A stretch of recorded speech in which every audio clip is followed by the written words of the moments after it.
Hello and welcome back. Today I'm going to be watching and reacting to a comparison between the British and the French. And this video is about which country has the most powerful military. And I would definitely consider both of these to be some of the top, hands down, some of the top military powers in the world. Not many countries could even compare to either of these, but let's break it down in this video. This is Forces News, so we'll see how they break it down. Everyone's going to do it in a different way. Let's just jump into it. It's a pretty quick video, just under 4 minutes. So here we go. Let me know your thoughts.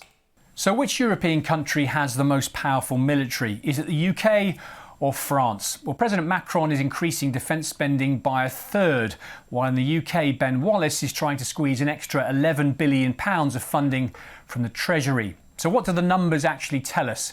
Well, according to the latest figures, the UK's defence budget last year was £58 billion. That's around $70 billion. That's the second largest figure in NATO after the US. The French military budget was $54 billion, but France's military is actually larger, with 203,000 active personnel compared to Britain's 150,000. France's army is 114,000 strong, for instance, compared to Britain's 83,000. So what about their kit? Well, this is often a comparison of quantity versus quality. France's Air Force has 261 combat aircraft, including 90 Rafale jets, a 4.5 generation fighter. But they also operate nearly 100 older Mirage 2000s. The UK has fewer combat aircraft, 201, but that includes 26 fifth generation F-35s and 121 Eurofighter Typhoons.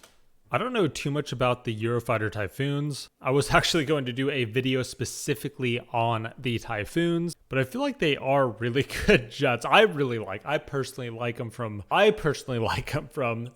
little that I know about them, but they do honestly seem like good aircraft, good fighter jets. Like they said, the French have some older Rafale jets, whereas the British will have the F-35s, and I'm sure more coming, 5th generation fighter jets. So it kind of comes down to what you believe is the better aircraft and the numbers that each country has.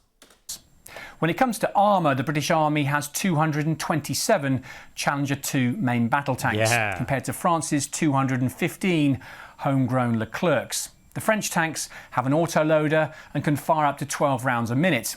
The UK is buying Challenger 3, essentially fitting Challenger 2 with a new, deadlier turret, but it's only getting 148 of them.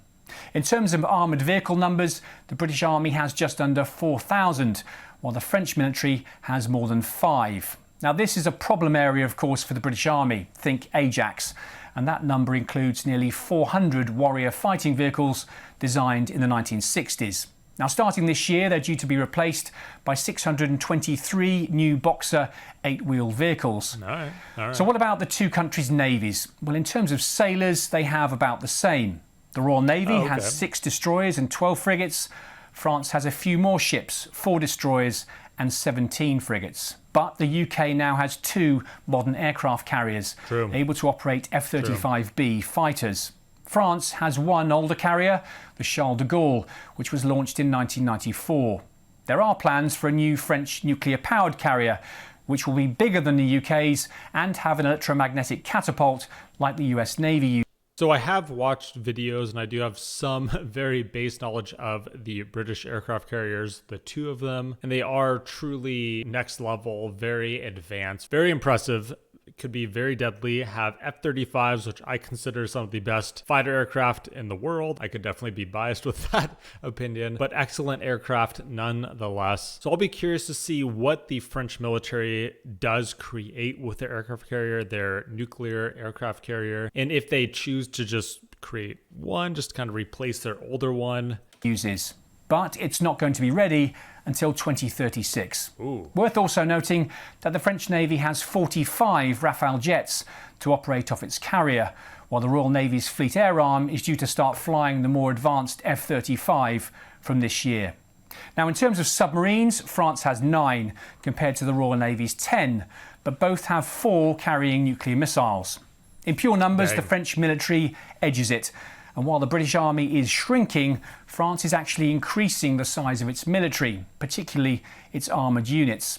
Britain's navy, though, is growing, with new dreadnought ballistic submarines and Type 32 frigates in the pipeline. So overall, the differences kind of equal out. And of course, we're allies. And that was the video. True, of course, we are allies, so every innovation, every increase in military power is probably a pretty positive thing. In the end, I don't have any doubt that one country would definitely support the other if ever attacked. Of course, hopefully that never, ever happens. But to see these advances, I stopped on the British aircraft carrier, and from what I know about this one and its sister ship, it is magnificent. It makes sense that the British are putting more resources into their navy. After all, they are an island nation. It does make sense that the British are putting much more funds, much more money into their navy, since they are, of course, surrounded by water, whereas the French are surrounded by a lot of water, but also a lot of land. So to be putting those resources into their army and air force as well makes sense to me. But when you get down to it, both very impressive. I'd be thrilled with either of these as an ally, and thankfully we are all allies. It is a very wonderful thing. But I'd like to know your thoughts about either your military, something they said in the video, what's coming. We'll dive into a discussion because I really like learning hands-on from you. I'm very excited to see what comes for both of these militaries, and I will see you in the next video. Have a good rest of your day.